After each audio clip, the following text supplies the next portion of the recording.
What's going on, everybody? Today I'm bringing you a video more for my noobs out there. So if you're pretty new to the game and you're trying to learn some of the interfaces and other things like that, this video is for you. Or if you're a veteran, maybe you'll learn something.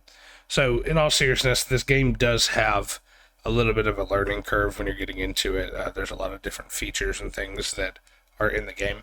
All of the things I'm going to go over here, only one of these 10 items is a RuneLite only thing.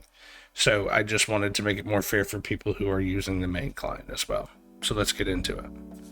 Number one on my list is using your keyboard keys to select chat options. Some people may not know that you can do this.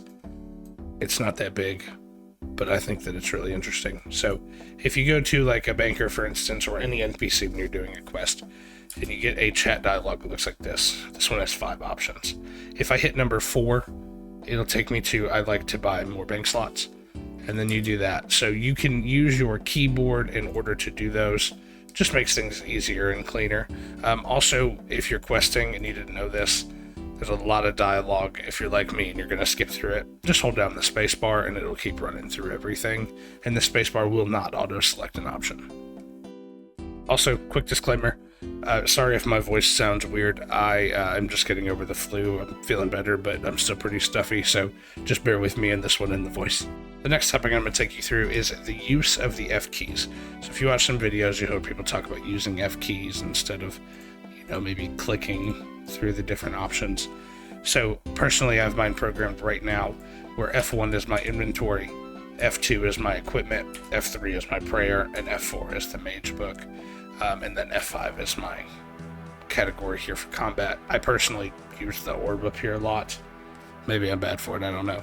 But I'm going to show you how to program those to your liking. If you just go into settings and then all settings and go to controls, just scroll down here and you'll see the keybinds, and then you can change it to whatever you would like it to be. If you're a PKer, you'll probably want to put the logout option. Actually, that's a really good idea. I'm going to do that now. I'm going to put that to F6 just because if you're ever doing something in the wilderness, you may want to use it in order to be able to log out rather quickly. Now, if you're like me, a ex-World of Warcraft player, I have a MMO mouse. So I have one of those mouses that has like 85 different, keybinds on it. So you can, if you're using like the Logitech G600 or the Corsair Harpoon, both great options, by the way, those mouses do have different softwares with them where you can program those side buttons to the F keys. This is totally within the rules because you're pressing one button to make one option, so it's not really a macro. It's more of just a keybind on your mouse. First honorable mention, when you scroll away to the bottom here where it says escape closes the current interface. It's really nice to have. If you have an interface up like this, you just hit escape. It called me a liar. It worked on the second time. You just hit escape and then those menus will go away. Well, instead of this same option here, you can go up to the top in the controls option. This one should be at the bottom of the first page, depending on what your layout is. But shift click to drop items is really nice. So if you have an item, you can just pick it up. Let me pick these yellow capes.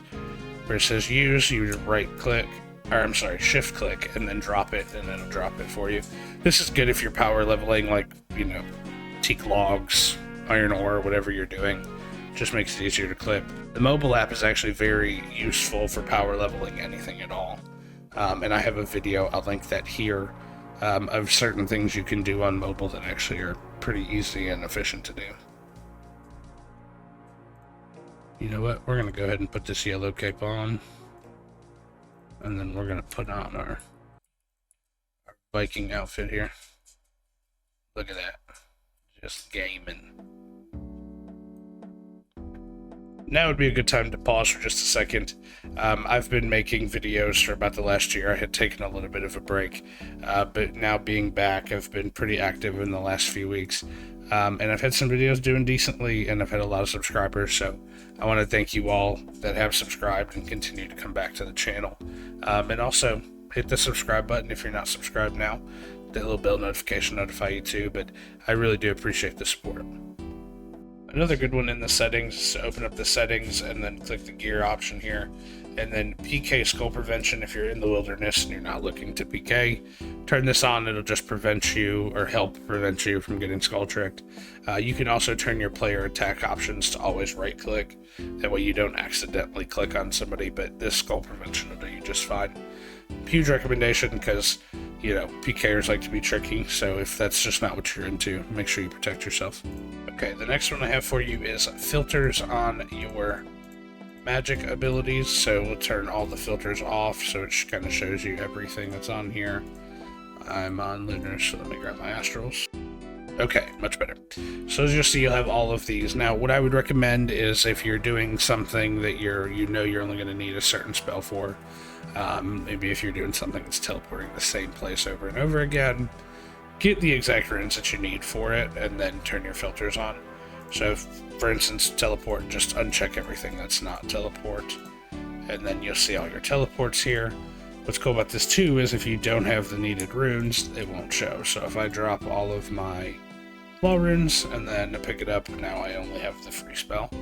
Then when I pick up the law runes, they all appear. So this is good when you're doing PVM. It just gets all the clutter out of there, so you don't have too many in there. Now, if you don't know, setting up quick prayers can be very helpful. This is number 6 on my list.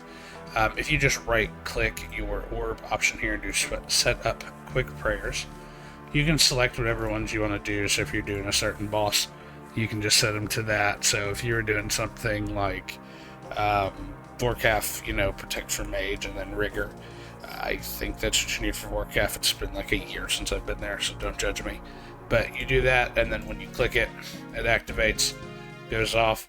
This is also useful if you're prayer flicking, which if you're new, you probably shouldn't do that right away.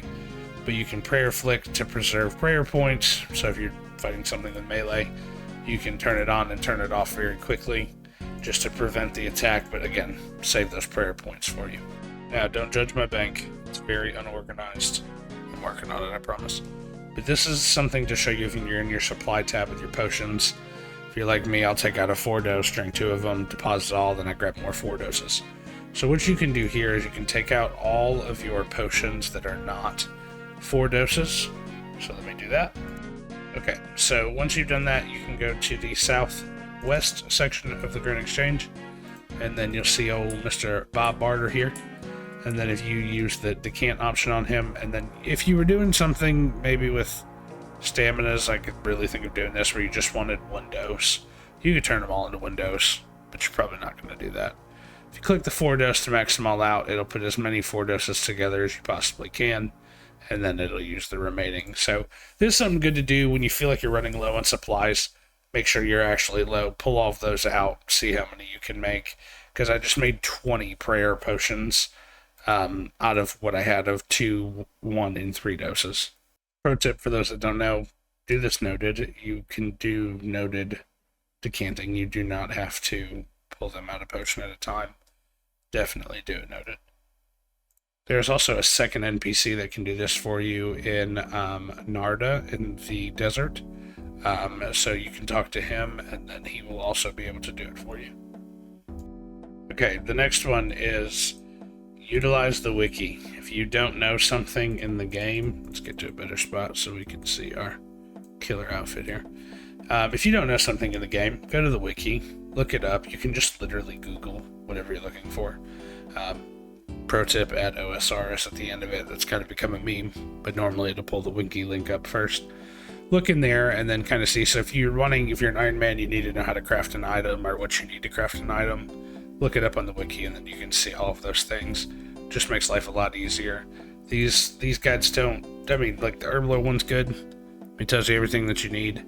But if you wanted to know how to obtain the Snapegrass, just look it up. It'll tell you the locations, it'll tell you what monsters drop it, everything like that. Okay, number 9 on this list is the Runelite one that I would recommend.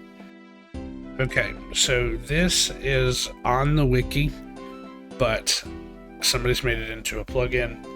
It is the optimal quest guide and the quest helper, so you do need Runelite to add these plugins. How to add a plugin is you click the configuration tab and then the plugin hub, and then in here you will go ahead, and I've obviously have some downloaded, but you're looking for Quest Helper and then Optimal Quest Guide. So Optimal Quest Guide is the one without the check mark. Quest Helper has the check mark. This is good. I need to do these. But this is good so that you can do them in the best possible order.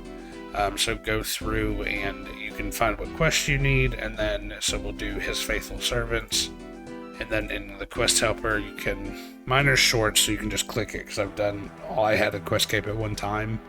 But you can also go in here and search for it, and then click the white arrow, and then it literally will pull everything up. So it literally is like pretty much pulling from the wiki. You know, it's going to tell you item requirements, recommended items, this will help you out, what enemies you've got to defeat, and then you just kind of move on from there. It's definitely a great utilization plugin to have. I do have a video on RuneLite setups from last year. Not much has changed on that, so definitely a good video to look at and play around in, and I'll link that here. And my 10th recommendation in this video is to join a clan. It's pretty underrated how well a clan can be. If you go onto the RuneScape forums, and I'll link these in the description for the actual clan finders, look for a clan. There are so many clans out there with people who are at all different walks of the game, early, mid, end game. They'll be able to talk with you and, help you out. And there's a lot of helpful people out there. But definitely join a clan. It just spices it up. Your clan's going to do like Boss of the Week, Skill of the Week. Some of them do bingo boards pretty often. So just adds a little flair into the game. You'll meet some new people. You'll learn new content. Just makes the game better. And it is an MMO. So play with other players. Now, if you're an Iron Man, like I have an Iron Man now, and things are a little different, but I'm in an Iron Man only clan so that I could learn more and then use other people's expertise that I've been playing the game mode long. Liking the video definitely helps me understand if you'd like to see more videos like this. So if you found this video to be helpful, drop a like on it. Let me know in the comments if there's any other videos that you would like to see or things you would like me to make, and then I'll get to making them. See y'all in the next one.